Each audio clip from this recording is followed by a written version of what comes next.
네, 반갑습니다. 역사쌤 김좌니쌤입니다. 여러분들 오늘 살펴볼 내용은 독립운동사 혹은 일제강점기 이렇게 한번 살펴보도록 하겠습니다.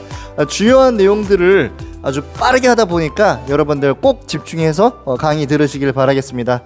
자, 키워드로 한번 얘기를 해보죠. 우선 통치, 일제가 어떻게 우리나라를 통치하였는가 이거부터 한번 살펴보도록 할게요. 자, 첫 번째 통치 무슨 통치였죠? 그렇죠, 무단 통치였죠. 무단 통치 언제예요? 1910년에서 1919년까지를 이제 무단 통치라고 얘기를 하는데, 무단 통치라고 하는 그런 억압적인 그런 심볼, 상징이 뭐가 있을까요? 그렇죠, 헌병, 경찰 이런 게 있었고, 또 때리는 거, 겁나 때리는 거, 조선 태영령. 근데 조선 사람들한테만 태영령. 그리고 재판 없이 뭐예요? 긴급 체포? 긴급 처리, 뭐 이러한 내용들이 있었죠. 그런 내용들을 이제 봤을 때, 와, 되게 억압적이었구나. 재판 없이 막 이렇게 막 마음대로 하고, 직결 처분권이라고 얘기를 하죠. 긴급 체포. 긴급 체포가 아니라 직결 처분. 직결 처분. 이렇게 바꿀게요. 자, 그래가지고 이제 이러한 내용들을 여러분들 기억을 하셔야 된다라는 거. 그리고 언론에 대해서 어땠습니까? 언론에 대해서 그리고 집회라든가, 그리고 또 결사의 자유가 있었다, 자유 없다라는 거 같이 보실 수가 있습니다.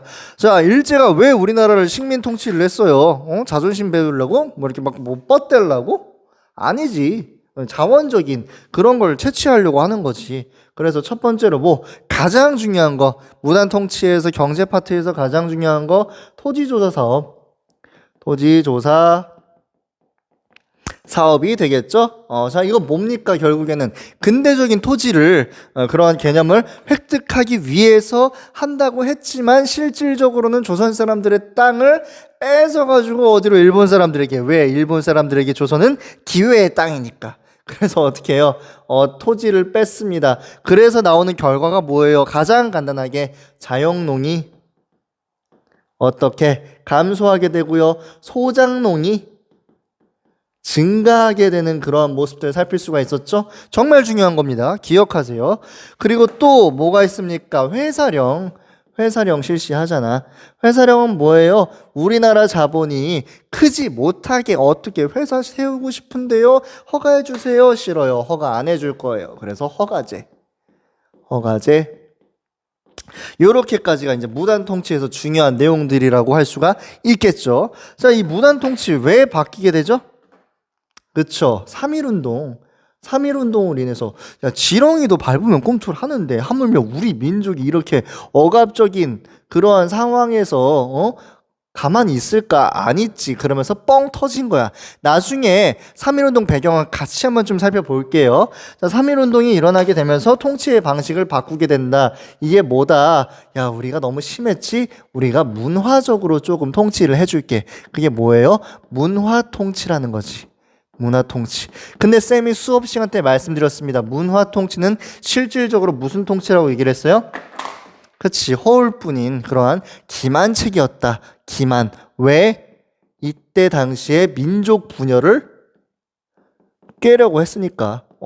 왜? 3.1운동 때 막 우리나라 사람들이 막 일치단결해가지고 막 만세운동 부르니까 이 사람들 못 모이게 하고 싶은 거야. 그래서 어떻게? 민족 분열. 자, 그러면서 친일파들을 적극적으로 키워나가기는 하는데, 자, 요 안에서 또 이제 여러분들 뭘 보셔야 되느냐? 무단 통치랑 문화 통치의 그런 차이점 기억하셔야겠죠? 자, 그러면은 같이 한번 살펴보도록 하겠습니다. 이때는 헌병경찰, 이때는 무슨 경찰? 보통경찰이죠? 보통경찰. 그런데 제가 요것도 기억하라고 했었어요. 버트 숫자가 엄청나게 많아진다. 경찰이 이제 한 3배에서 4배 정도까지 증가하는 그러한 모습들을 살필 수가 있겠고요. 언론 집회 자유 일부 허용합니다. 일부 허용하는데, 그러나 완전히 허용할 순 없겠죠. 어떻게 하는 거예요? 버트 당시에 이제 검열제를 실시하는 거죠. 검열. 우리 아들에 대해서 이게 나쁘게 쓰나 좋게 쓰나 이렇게 보는 거지. 자, 그리고 이제 토지조사 사업. 요것도 이제 경제적으로 자 업그레이드판이죠. 무슨 말이냐? 이 당시에 일본이 산업화가 엄청나게 진행되면서 인구가 엄청나게 증가해. 사람들은 뭘 먹고 살아? 밥 먹고 살아. 일본에 쌀이 있어? 별로 없어. 이거 다 충당 못 하는 거야. 그러니까 어떻게 우리나라에서 쌀을 갖고 오는 거지. 이게 뭐예요? 산미 증식 계획이야. 자, 산미 증식 계획, 이거 아니지. 자, 쌀을 생산한다라는 거야. 그래가지고 어떻게 일본으로 보낸다. 그런데 가장 핵심적인 건 뭐예요? 가장 핵심적인 거. 자, 생산량, 아니, 그러니까 목표량보다, 목표량보다 뭐가 더 많은 거야? 수탈량이 많은 거야. 그러니까 실제로 많이 생산을 해냈습니다. 그런데 목표 로 잡은 것보다 이게 안 돼. 그래도 어떻게 가져가는 거지 일본으로. 그러니까 우리나라 사람들은 어떻게 만주에서 막 조, 피 이런 이 잡곡류 이런 것들 막 이렇게 먹게 되는 거죠. 그러한 모습들 살필 수가 있겠고요. 자, 뭐 남았어요? 회사령 남았죠? 회사령 같은 경우는 어떻게? 회사령 철폐. 회사령 철폐. 자, 허가제에서 키워드는 뭐가 될까요? 그러면은 그렇지. 신고제. 왜? 이 당시에 일본이, 자, 여기서 이제 세계사 같이 한번 들어가 볼게요. 왜냐면은 이 국외 정세까지 같이 봐야 이 내용이 이해가 잘 돼. 자, 국제 정세. 국제 정세. 간단하게 쓸게요. 자, 이때는 이제 제1차 세계대전이 있었던 때입니다. 그런 다음에 이때에 1차 세계대전이 끝나고 나서 전 세계가 엄청나게 패닉 상황이 돼. 이걸 우린 뭐라고 얘기하느냐?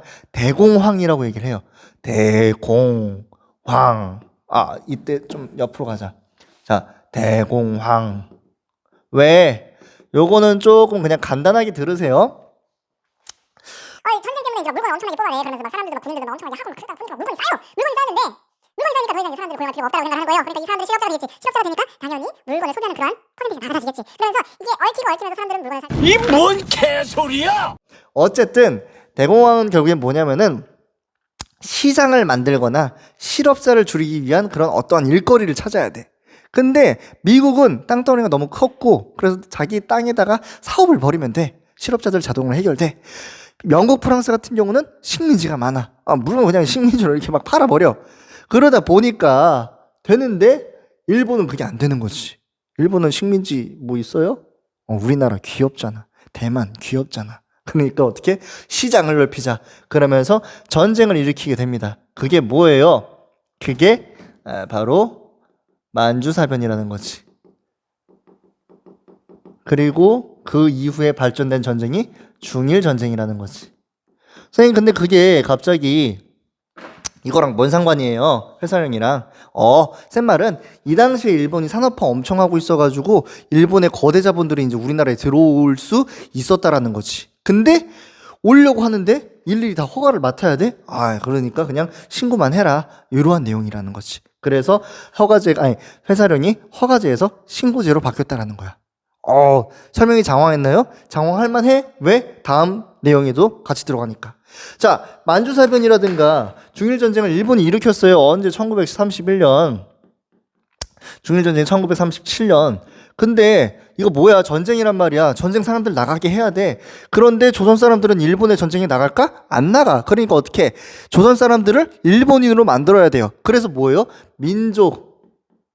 민족을 아예 없애는 그러한 통치, 민족 말살 통치를 실시합니다. 살 통치. 자, 이거 같은 경우 이제 1931년부터 해서 거의 뭐 45년이죠. 1945년까지. 자, 이 내용들을 좀 살펴볼 수가 있겠는데요. 이때 같은 경우는 무슨 통치가 되느냐? 결국에는 조선인 없애기입니다. 조선인이 없어지는 거야. 조선인 없애기, 일본인 만들기. 어떻게 만들 수 있을까요? 자, 어떻게 만들 수 있을까요? 자, 우선은 수행례를 시켜야지. 자, 우리 내지인과 너희 조선 사람들은 같은 몸이야. 왜요? 우리는 일본인과 조선인은 같은 조상을 가졌거든. 동조론. 진짜요? 그러니까 너희는 우리랑 똑같은 할아버지를 갖고 있으니까 우리가 똑같이 할아버지가 있는 어디 신사를 참배하자. 신사 참배. 아, 진짜요? 그러기 싫은데요? 아이씨, 아침마다 암기를 시키게 해야겠군. 어떻게? 황국, 신민, 서사, 암송. 황국의 황국의 그런 사람으로서 이제 황국 신민 서사를 맨날 이제 아침에 이 국기에 대한 경례처럼 이제 하는 거지. 그런 모습들. 그리고 결국에는 마지막에는 뭐 창씨개명 이런 것도 있겠죠. 이름을 바꿔버리는. 자, 이런 이제 내용들을 같이 살펴볼 수가 있겠고요. 이때까지는 어느 정도 언론을 허용했어. 근데 이제는 언론 허용 안 하는 거지. 언론 X. 조선말이라든가 조선어 아예 못 쓰게 합니다. 조선 역사도 거의 못 배우게 해요. 예. 그리고 이제 경제 파트 같은 경우는 뭐 이제 이렇게 볼 수가 있겠고요. 또 뭘 살펴볼 필요가 있는가? 자, 여기에서 전쟁 나가야 되잖아요. 일본에서 바로 중국 진출하는 것보다는 조선이란 국가를 어떻게 보면은 병참 기지화, 군대를 만들기 위한, 군대에 서포팅을 하기 위한 그런 기지로 만들 필요를 느끼게 됩니다. 그러면서 뭐예요? 병참 기지화 정책을 벌이게 된다라는 거지. 근데 얘들아 생각을 해봅시다. 자, 중국이랑 전쟁을 벌이는데, 자, 이렇게 중국이 이렇게 있고요. 우리나라가 이렇게 있습니다. 자, 이렇게 있을 때 생각해 봤을 때 바로 병력을 투입을 해야 돼. 그랬을 때 탱크라든가 이런 중장비를 만들기 위해서 공장 단지를 남한에다 만드는 게 좋을까요? 북한에다 만드는 게 좋을까요? 그렇지, 북한에다 만드는 게 좋겠지. 그래서 이 정책의 폐해로는 뭐냐면은 북에 공업지대가 엄청나게 밀접돼 있습니다. 이게 왜 폐해냐면은 해방 이후에 북한이랑 남한이랑 엄청난 차이를 보이게 돼요.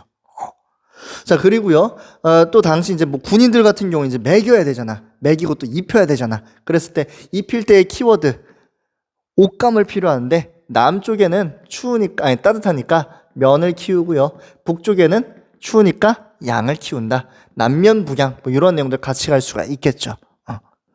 자, 더불어서 뺏어야 될 거 아니야, 이제. 왜? 중일전쟁 이후에 전쟁이 또 얼마나 커지냐면은, 일본이 이제는 태평양까지 갑니다. 태평양, 바다니까 파란색. 전쟁, 이때 언제예요? 1941년이야. 자, 이때 같은 경우는 미국이랑 싸우는 거야, 미국. 천조국이랑 싸운단 말이야. 그래서 이제 막 다 쌍끌이 끌어 모아야 돼.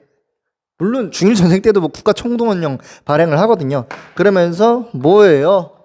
물적, 인적 수탈을 자행한다. 자, 물적으로는 일단 인적으로 봅시다. 인적으로는 어떠한 게 있는가? 사람을 수탈해야 되잖아요. 그렇기 때문에 징병, 병사라든가 그리고 징용, 노역이라든가 또 여성에 대한 위안부 있겠죠? 위안부. 그리고 물적으로는 군인들은 무슨 힘으로 싸워요? 밥 힘으로 싸우죠. 그렇기 때문에 이 쌀들을 그냥 쌍그리 끌어가는 거야. 산미증식 계획이 사실 계속 이어져 가요. 깜짝이야. 이게 뭐야 이게? 자, 열심히 공부하고 있습니다. 자, 그랬을 때 물적 같은 경우는 이제 쌀을 끌어가다 보니까 쌀이 없는 거야. 그래서 어떻게? 배급제 실시. 배급제. 그리고 금속류 같은 경우들을 다 가져가는 금속 공출, 이러한 내용들을 같이 살펴볼 수가 있습니다. 자, 이렇게까지 일제의 통치 방식을 쭉 살펴봤고요. 다음번에는 뭐 통치했으니까 우리가 독립운동 저항해야죠. 국내, 국외 같이 살펴보도록 하겠습니다. 자, 국내부터 살펴보도록 할게요. 1910년대 무단 통치 같은 경우는 너무 무서워. 나 너무 무서워. 그러니까 어떻게 해야 돼? 대놓고 독립운동 할 수 있어? 못해. 그러니까 어떻게 하는 거예요? 야, 그냥 조용히 하는 거지. 그랬을 때 제가 이제 단체를 2개를 말씀드렸습니다. 독립 의군부가 있고요. 그리고 다른 친구 같은 경우는 대한 광복회가 있었어요. 제가 색깔을 당연히 일부러 이렇게 했겠죠. 독립의군부 같은 경우는 누구? 임병찬. 그리고 고종의 밀서를 받아가지고 몰래 만든 그러한 단체죠. 키워드 또 하나 이제 뭐 얘기를 하면은 국권 반환 요구서를 이제 제출을 하려고 하다가 이제 걸려가지고 이제 좀 이제 잘 안 되긴 하는데, 어쨌든 여기서의 이제 핵심은 또 이제 복벽주의라는 거, 왕을 다시 모시려고 했다라는 거. 그리고 대한광목회 같은 경우는 누구예요? 애국개몽운동 계열과 또 그렇죠. 이 의병 계열 같이 해서 박상진 또 이제 김좌진 이러한 사람들을 중심으로 해서 공화정을 꿈꾸었던, 그래서 이제 색깔이 되게 다르죠. 되게 다르죠. 왕을 다시 모시려고 했던, 혹은 공화정을 해서 이제 독립을 하려고 했었던 그러한 다른 단체가 1910년 중반대, 10년대 중반대에 활동을 했었다라는 거죠. 결국엔 일제의 그런 서슬퍼런 감시 속에서 이제 잡히긴 했지만요. 그리고 또 이제 한 명을 또 기억해 달라고 말씀드렸습니다. 라스트 의병장 최응원까지 같이 기억을 해주시면 되고요. 국내는 사실 이렇게까지밖에 볼 수가 없겠죠. 일제가 이렇게 서슬퍼렇게 보고 있었는데, 하지만 열심히 했다라는 거. 자, 그 다음에 이제 국외 한번 살펴볼게요. 국외. 자, 외 독립운동 같은 경우는 지역별로 나누어야 된다고 말씀을 드렸습니다. 지역별로. 요거 비교, 요거 지역별로. 자, 그랬을 때, 자, 땅을 한번 딱 그려보면은, 자, 요렇게 해서, 자, 어쨌든 얘는 요렇게 가는 거고요. 자, 먼저 이제, 이 서간도 지역이랑, 그리고 어디? 요 북간도 지역이 가장 많다고 했어. 왜? 뭐 호남 대토벌 작전이라든가 남한 대토벌 작전이라든가 또 일제강점기, 그리고 이 1910년대 같은 경우는 토지조사 사업으로 땅을 뺏긴 많은 사람들이 있었다라고 말씀을 드렸습니다. 그러면서 많은 사람들이 가까운 요 만주 지역으로 이동을 하게 되면서 독립운동의 기지가 만들어지는 그러한 모습을 보이게 된다라는 거죠. 그랬을 때 우린 먼저 서간도를 좀 살펴봐야 돼요. 서간도 같은 경우는 쌤이 이회영 일가 말씀드렸었죠. 이회영 일가 말씀드리면서 신민의 계열이 있었다라는 거. 그러면서 신민의 계열에서 삼원보를 중심으로 해서 막 여러 가지 활동들을 했었잖아요. 그러다가 결국에 이렇게 딱 끝내면 안 되지만 시간이 없으니까, 자, 신민의 삼원보 그리고 신흥무관학교를 설립한다고 말씀드렸잖아요. 그래서 쌤이 이제 막 수업 시간에 막 시옷 막 이러면서 이제 했었는데, 그랬을 때 신흥무관학교 이후에 독립운동의 그 무장투쟁의 중추적인 역할을 하는 사람들을 많이 배출하는 그러한 모습들 같이 살펴볼 수가 있겠습니다. 자, 빨간색이었던 요 북간도 같은 경우는 누구? 대종교를 기억해야 된다고 말씀을 드렸어요. 자, 북간도 요 같은 경우는 대종교하면 뭐가 떠올라요? 그렇지, 중광단이 떠오르게 되고요. 중광단이 떠오르게 되면은 당연히 아주 유명한 군대 북로군정서가 여기 이렇게 쓸게요. 북로군정서, 요거까지 여러분들 기억을 하셔라. 왜? 북로군정서는 나중에 청산리 대첩의 중추적인 역할을 하기 때문에.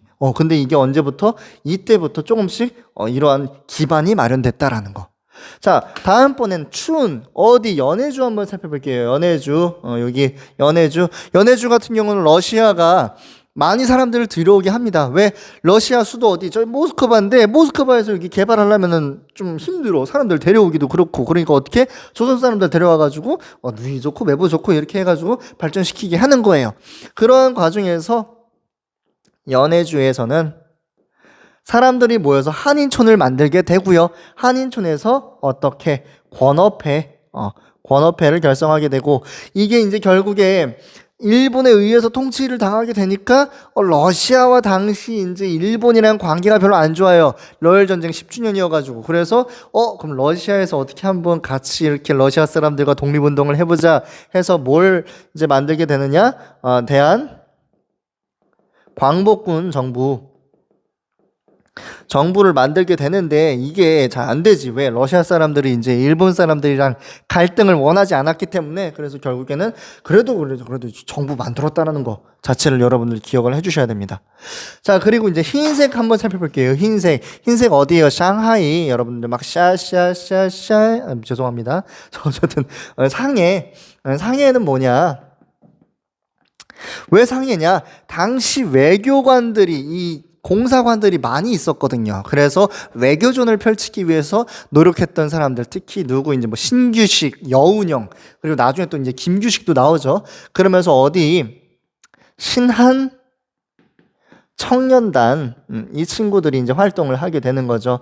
물론 그 전에 이제 뭐 동제사도 있는데 동제사에서 발전해서 신한청년단이 나오는데 사실 신한청년단이 중요한 건 뭐냐? 이 당시 제1차 세계대전이 끝나고선 뭐 파리 강화 회의가 열리게 되는데 파리 강화 회의에서 어떻게 김규식을 파견해가지고 어떻게 우리 조선의 독립을 이렇게 막 얘기를 한다라는 거지 외교적으로.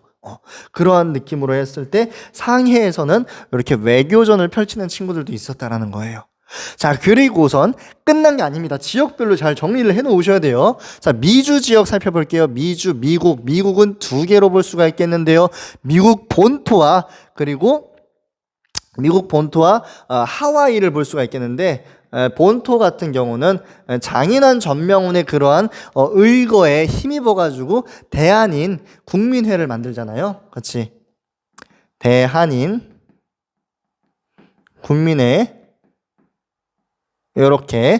자, 그리고선 하와이 같은 경우는 어떻게 해요? 진짜 힘들게 막 낮에는 일하고 저녁에는 막 군대 만들었다고 말씀드렸잖아요. 그게 뭐야? 하와이 같은 경우는 하와이 박용만으로 하여서 대조선 국민 군단 요렇게 같이 살필 수가 있다라는 거지. 자, 그래서 여러분들 국외 10년대 같은 경우는 요렇게 서간도, 북간도, 연해주, 상해, 그리고 미주, 상하이, 미주 요렇게 같이 살펴볼 수가 있습니다. 요렇게까지 또 이제 10년대를 완전히 정리할 수가 있겠네요. 자, 그 다음에는 이제 이 뭐니 해도 바로 이 3.1운동에 대해서 좀 살펴보도록 하겠습니다. 자, 이 3.1운동 쭉 내려와서 어떻게 있게 되었는가. 자, 3.1 중요하니까 이렇게 쓸게요. 당연히 연도는 이제 1919입니다.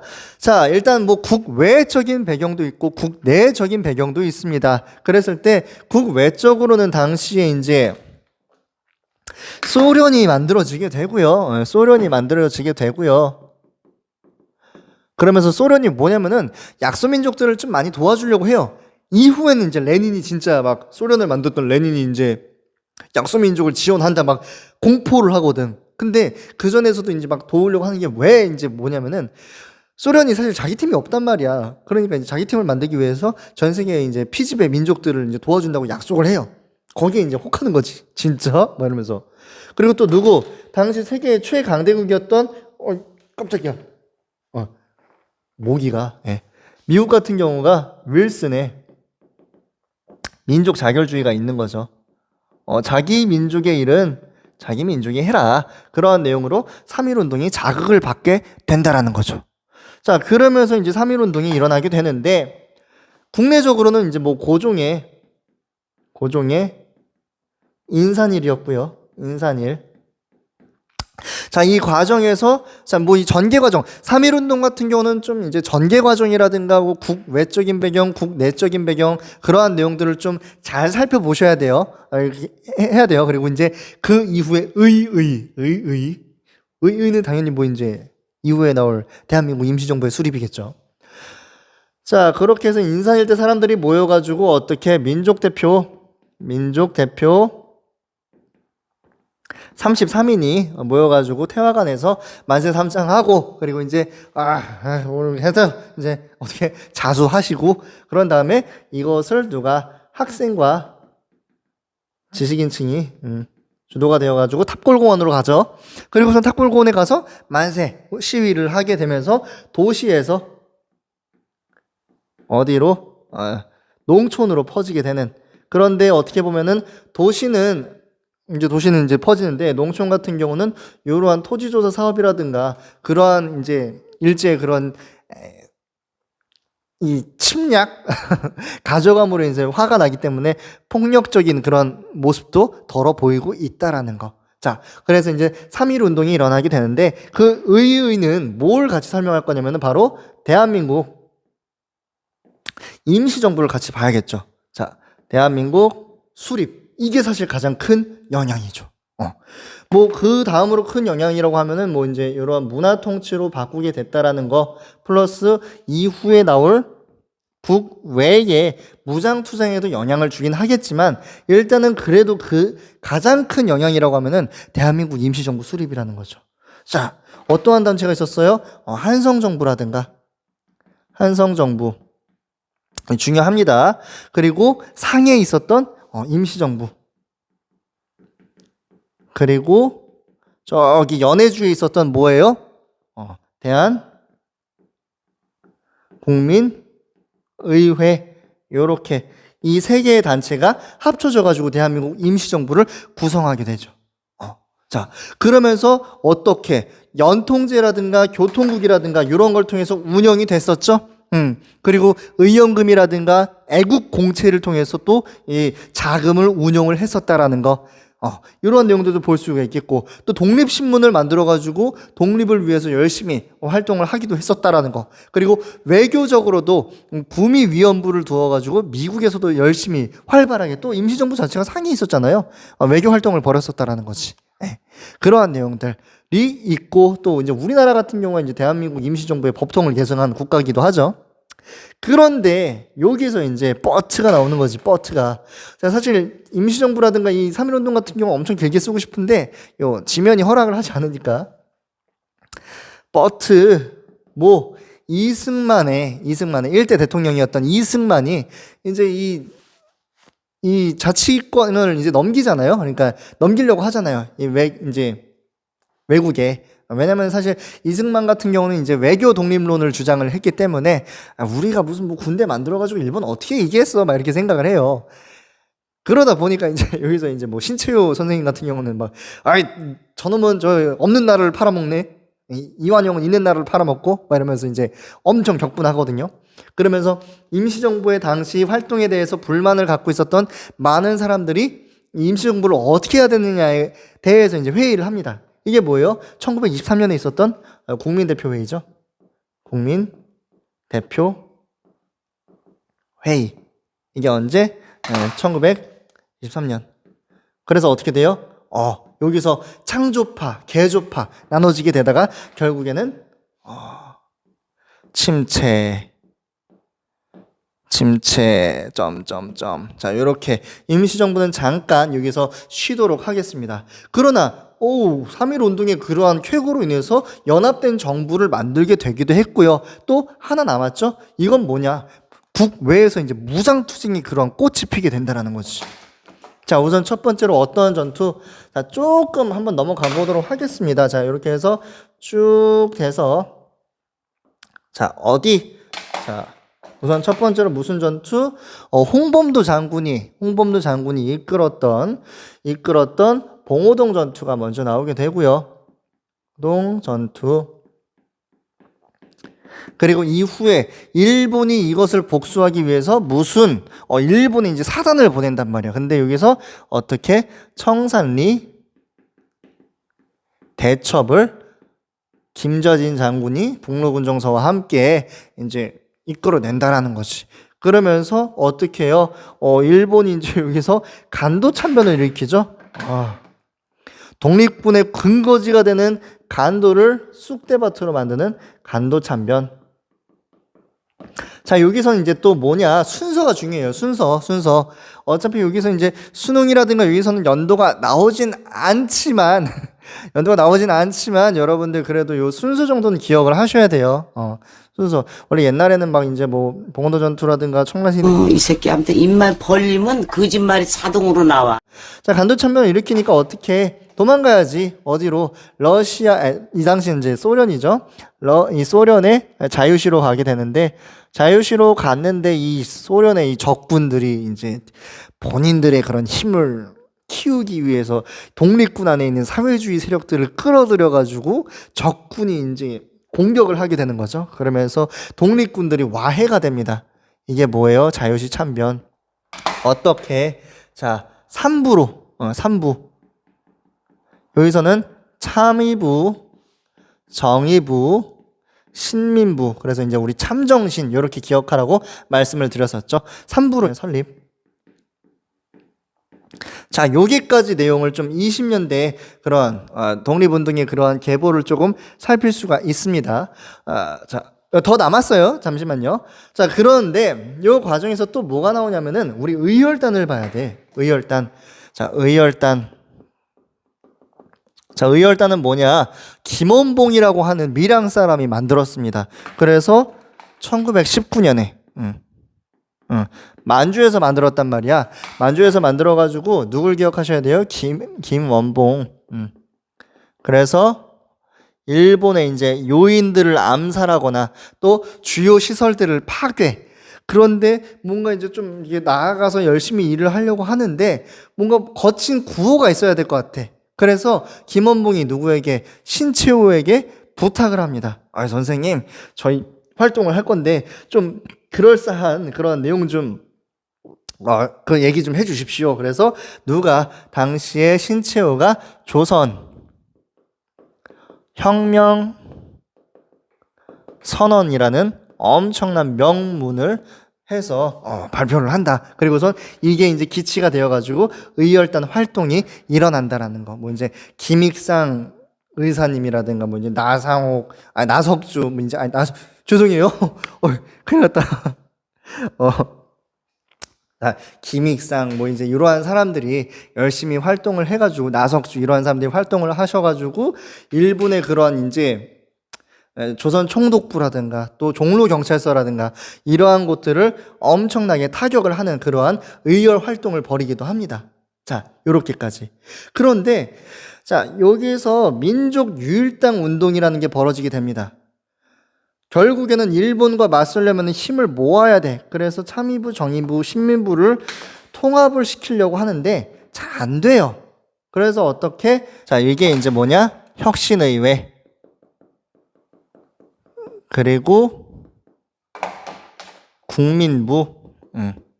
자, 여기서도 이제 시험에서 잘 나오는 내용이 나오죠. 뭐예요? 혁신의회랑 국민부 비교하는 거 잘 나오잖아. 그랬을 때 혁신의회 같은 경우는 한국 독립당 그리고 한국 독립군 지청천 장군 나오죠. 그리고 여기서는 뭐예요?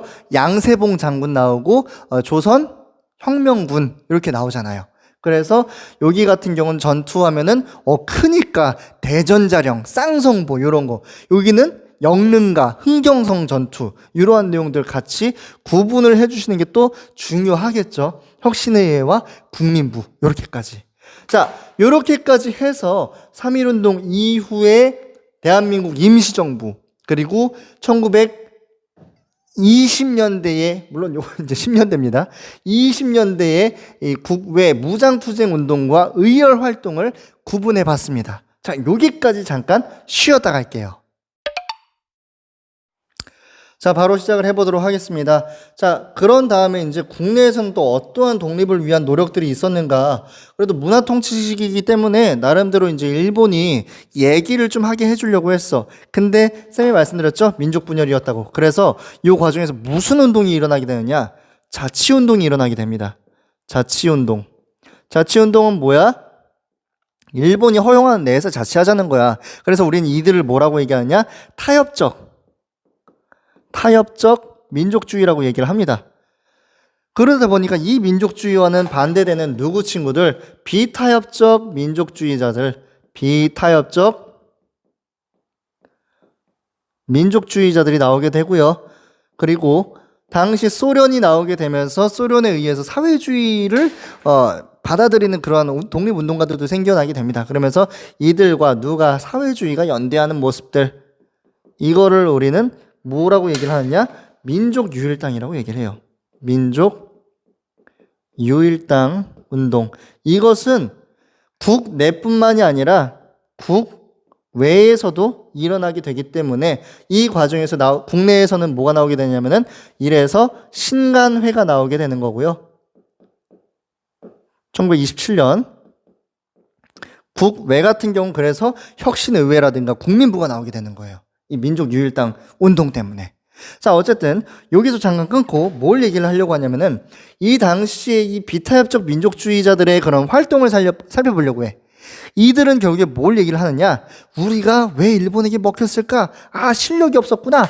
그래서 뭐예요? 이들 같은 경우는 실력 양성주의를 꿈꿉니다. 실력 양성. 이 운동에는 두 가지 정도를 여러분들이 기억하셔야 돼요. 뭐예요? 그렇지. 국제보상운동? 누구야? 국제보상운동이 많이 헷갈릴 수도 있는데 물산장려운동입니다. 물산장려운동, 우리 물건, 물산장려운동, 그리고 밀립대학 설립, 밀립대학 설립. 우리의 그런 이 대학교를 만들게 해줘라, 이러한 내용들이 있었다라는 거지. 그러나 일부 물산장려운동 같은 경우는 사회주의에게 이제 배격을 당하기도 하고요. 밀립대학 설립 같은 경우는 열심히 했지만 미국이 이제 미국이래. 일본이 경성제국 대학 설립을 함으로써 어떻게 보면 좀 실패하지만 그래도 대학은 생겼다. 자, 어쨌든 이러한 모습들로 이제 나오게 되는데요. 자, 이 과정에서 누구 계층의 활동이 굉장히 커지냐면은 이 안에서 끈끈하게 누가 학생운동이 굉장히 잘 일어나게 됩니다. 학생운동을 통해서 이 두 단체가 협업하는 계기가 되기도 하고요. 이 당시 같은 경우는 학생들이 열심히 활동을 해서 이 또 국내 민족운동을 이끌어 가기도 합니다. 학생운동 같은 경우는 두 개, 자, 어떤 게 있을까요? 자, 60만세 운동이 있고요. 만세. 그리고 광주 항일. 그래서 이제 이 두 운동 1926년이라든가 1929년 이러한 운동들에서 이제 활동을 하게 되고요. 이때 사실 신간회가 탄생하게 되는 계기가 이제 60만세 운동이고, 이후에 정우회 선언 발표하고 이 타협주의자들과 우린 손절한다. 뇌절. 그리고 뭐예요? 광주 항일학생 운동 때에 진상조사단을 파견을 해가지고 열심히 또 활동하는 그런 모습들을 볼 수가 있겠죠. 그리고 신간회 같은 경우는 여성운동을 열심히 지원하였던 누구? 근우회와도 친근한, 얘는 여성. 그러니까 이 시기 같은 경우는 굉장히 다양한 그런 모습들이 나타나게 됩니다. 학생운동도 있고요. 여성운동도 있고요. 또 어린이운동, 또 1920년대 초반에는 형평운동이라고 해가지고 백정들도 이제 열심히 본인들의 운동을 하게 됩니다. 그런데 여기서 또 중요한 건 뭐냐? 바로 노동농민운동이라는 건데, 자, 이때 당시에 산미증식 계획이라든가 또 일본의 그런 산업화가 우리나라로도 이제 옮겨가게 되면서 농민이라든가 노동운동이 엄청나게 진행이 돼요. 자, 여기서 사회주의자들이 클 수 있었던 거는 사실 얘네들의 그런 게 되게 컸지.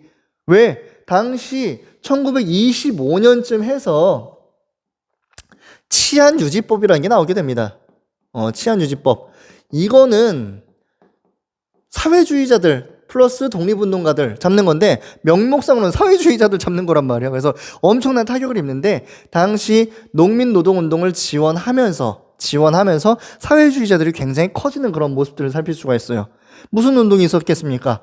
암태도 소작운동이라든가 29년에서 있었던 원산총파업, 이게 다 이제 1923년 4년 암태도 노동운동 같은 경우는 이제 원산총파업 같은 경우는 이제 29년이고요. 그랬을 때 이러한 운동들이 나중에 어떻게 되느냐? 사회주의자들이랑 같이 간다라는 거지. 자, 그런데 신간회 잘 됩니까? 잘 되다가 결국에 잘 안 된단 말이에요. 일제의 그런 작업도 있었고요. 그리고 내부적으로 사회주의랑 민족주의랑 더 이상 안 되겠다 하면서 이제 갈라지게 됩니다. 그러면서 신간회는 와해가 되어버리고요. 신간회는 와해가 되어버리고요. 이들이 이끌고 있었던 사회주의 노동운동 같은 경우는 점차 일본의 말살 정책으로 굉장히 강해지면서 어떻게 폭력적으로 그리고 항일적으로 바뀌기도 합니다. 이때는 생존권 투쟁이었다고 하면은 이때는 항일이었다라는 거지. 그렇게 되면서 굉장히 20년대 같은 경우는 사실 국내에서 열심히 활동을 했지만 30년대로 넘어가면서 굉장히 이제 이 운동들이 지지부진해집니다. 그리고 이때는 이제 일본이 진짜 그냥 전쟁으로 미쳐가는 상황이었기 때문에 우리나라에서 뭐 독립? 말도 안 되는 얘기 이러면서 이 자치운동에서 이 타협적인 친구들이 굉장히 커지게 된다라는 거지. 그러면서 이제 타협적 그리고 친일 이러한 것들이 굉장히 커지게 된다라는 거. 여기까지 정리를 할 수가 있겠네요. 자, 물론 역사라든가 우리말이라든가 이런 걸 지키기 위한 노력은 계속해서 있어 왔습니다. 어떠한 뭐 이제 이때 같은 경우 이제 박은식, 신채호 이러한 사람들이 활동을 하고요.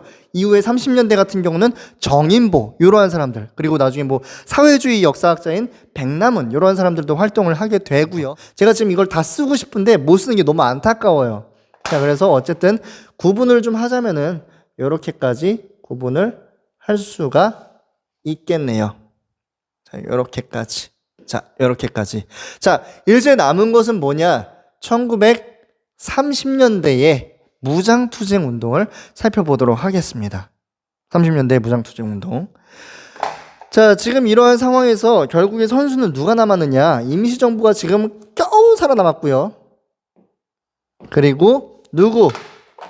여기서 김원봉의 의열단이 나오게 됩니다. 그리고 일부 많은 독립운동 단체들이 이렇게 나오게 돼요. 이렇게. 근데 힘들어.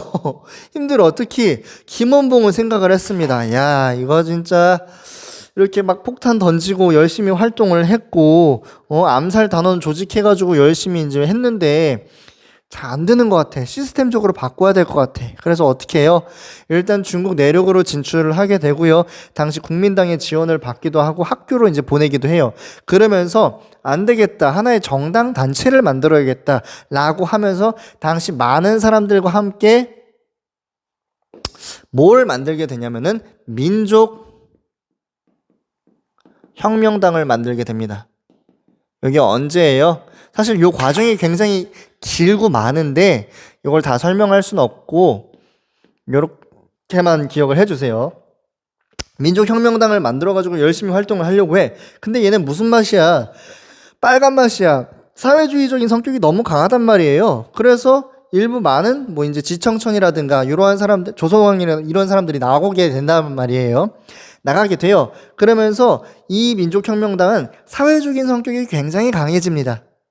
하지만 굴하지 않죠. 군대를 만들어야 돼. 그러면서 뭐예요? 조선 의용대까지 만들게 되는 거지. 최초의 중국 관내 부대였었던 조선 의용대 같은 경우는 이제 1937년 이렇게까지 볼 수가 있겠고요. 그렇게 이제 열심히 활동을 하면서 무장투쟁을 준비하고 있었다. 자, 그러면 위쪽에 있었던 임시정부 같은 경우는 뭘 하고 있었는가? 힘들어요. 이 국민대표 회의 때문에 이제 엄청나게 사람들 나갔단 말이야. 그러한 과정에서 이 임시정부를 어떻게 좀 침체를 극복해 보기 위해서 뭐예요? 신한청년당이 만들게 된다는 거지. 신한청년당. 죄송합니다. 이건 너무한 거 아니냐고. 한이 아니라 한인애국단이죠. 한인애국단. 임시정부의 침체를 막기 위해서 김구가 특별적으로 조직한 그러한 단체 해서 이제 당시 이제 여기서 활동을 하셨던 분들 같은 경우는 대표적으로 이봉창 그리고 윤봉길 이렇게 될 수가 있겠죠. 이봉창 그리고 윤봉길. 자, 이렇게 이제 활동들을 하시면서 나름대로 여기서 이제 중국 국민당의 지원을 받게 되고요. 국민당 지원을 받게 되면서 나름대로 이제는 규모를 다시 키울 수 있는 그러한 상황이 됐다라는 거죠. 자, 그러한 과정 중에서 결국에 이제 얽히고 설키고 막 이렇게 도망 다닙니다. 왜? 당시 1937년 중일전쟁이 일어나게 되잖아요. 그러면서 중국의 국민당 정부도 일본을 피해서 수도를 많이 이동을 시켜. 그러면서 임시정부도 이제 따라가다가 어디서? 충칭에서 이제 가는 거지. 그러면서 충칭. 임시정부를 구성하게 된다라는 거예요. 이게 언제? 1941년. 드디어 여기까지 왔다. 자, 1941년. 이때 같은 경우는 뭐예요? 와, 드디어 일본이랑 한판 떠야겠다. 왜? 당시에 일본이 태평양 전쟁을 일으키면서 전선을 미친 듯이 넓혀가고 있었어요. 그래서 뭐 인도 쪽에 이제 영국이라든가 뭐 아래 남쪽 태평양 쪽에 이제 미국이라든가 막 본인의 그런 역량에 맞지도 않는 그러한 엄청난 넓은 전선을 만들고 있었기 때문에 오케이, 우리도 이제 한번 해보자. 그러면서 버마 전선에 투입이 되기도 하고요. 누가? 바로 이 한국 광복군이 이제 참여를 할 수가 있게 되는 거지. 한국 광복군이 또 창설이 됩니다. 자, 요렇게까지 이제 활동을 하면서 또 나름대로 이제 국가 설립을 이제 준비를 하는 거죠. 그러면서 이제 삼민주의라든가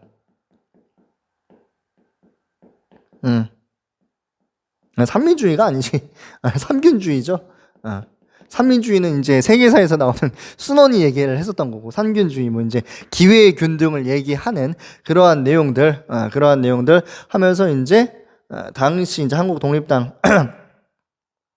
만들면서 같이 이제 통일이 아니죠. 독립된 그러한 한국을 위해서 노력하고 있었다라는 거, 충칭 임시정부. 그리고 이 당시에 다시금 이러한 민족 유일당과 유사한 그러한 힘을 모으려는 움직임이 일어나게 됩니다. 왜냐하면은 41년 때 일본은 결국에 이제 패망할 거란 걸 알아요. 그랬을 때 이 해방된 조국 무정부 상태로 만들 것인가? 아니란 말이야. 이 임시정부가 빨리 들어가가지고 이 한반도를 다시금 원래대로 만들어야 돼. 그렇기 때문에 빨리 이제 건국 준비를 일으키게 된다라는 거죠. 그래서 이 시기를 우리는 건국 준비 기회라고 이렇게 볼 수가 있는데, 그때에 다른 단체들과도 굉장히 협업을 많이 합니다. 이 당시에 이 충칭 임시정부가 구성이 됐을 때에는 조선의병대에서 많은 일부 숫자가 한국 광복군으로 들어가요. 왜? 당시 민족혁명당 이후에 조선의용대에서 활동하는 사회주의 계열이 중국 국민당 정부의 활동이 너무나도 그냥 지지부진한 거야. 그래서 어떻게? 대다수 이탈합니다. 그리고 어떻게? 조선 화북 지역으로 가서, 이 만주 지역으로 가서 조선 건국 동맹을 만들게 돼요. 그리고선 얘네의 군대로 조선 의용군을 만들게 되지.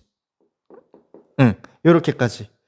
그렇기 때문에 어떻게 보면 김구를 주석으로 했었던, 필두로 했던 임시정부 같은 경우는 나름대로 사회주의 계열도 포섭하는 모습을 볼 수가 있습니다. 그리고 나중에 해방 직전에는 건국동맹이랑 연락을 주고받기도 해요.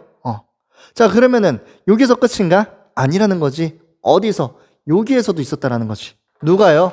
당시 국내에서는 조선 건국 동맹이라고 해서 누구를 중심으로? 여운형을 중심으로. 여긴 누굴 중심으로? 김구를 중심으로. 여긴 누굴 중심으로? 김두봉을 중심으로. 김두봉을 중심으로 각각 국가를 설립하기 위한 노력을 하고 있었다라는 것을 여러분들이 기억을 하시면 되겠습니다.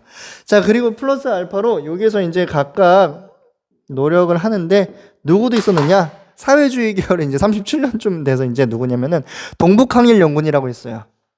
동북항일연군. 되게 이제 중국의 공산당이랑 또 이제 우리나라에서 사회주의 계열이랑 해가지고 활동했었던 이제 그러한 사회주의 연합 군대였는데, 요 안에 누구도? 김일성도 있었습니다. 김일성. 북한의 그 사람이죠. 김일성. 요렇게 해서 이제 이 세 단체가 건국 준비를 하고 있었다. 그 건국 준비를 할 수 있는 기반이 되는 국외적인 사건은 뭐였었냐면은 바로 카이로 회담이라든가 그리고 얄타 회담,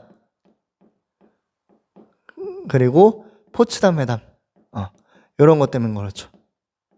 자, 카이로 회담 같은 경우는 뭐냐면은 최초로 우리나라의 그런 독립을 얘기를 했었던 거예요. 그래서 이제 인주 코र्스라고 얘기를 해가지고 적절한 절차에 따라서 혹은 적절한 기간에 따라서 절차가 맞는데 그랬을 때 이제 조선의 독립을 최초로 이제 얘기를 했었던 거고요. 1943년. 그리고 이제 얄타 회담 같은 경우는 1945년대에 각각 이제 있었던 그런 내용들. 근데 결국에는 카이로 회담 때의 내용을 확인하는 내용들이거든요. 그래서 와, 곧 있으면은 우리가 독립이 될 것이다라고 생각을 하는 거죠.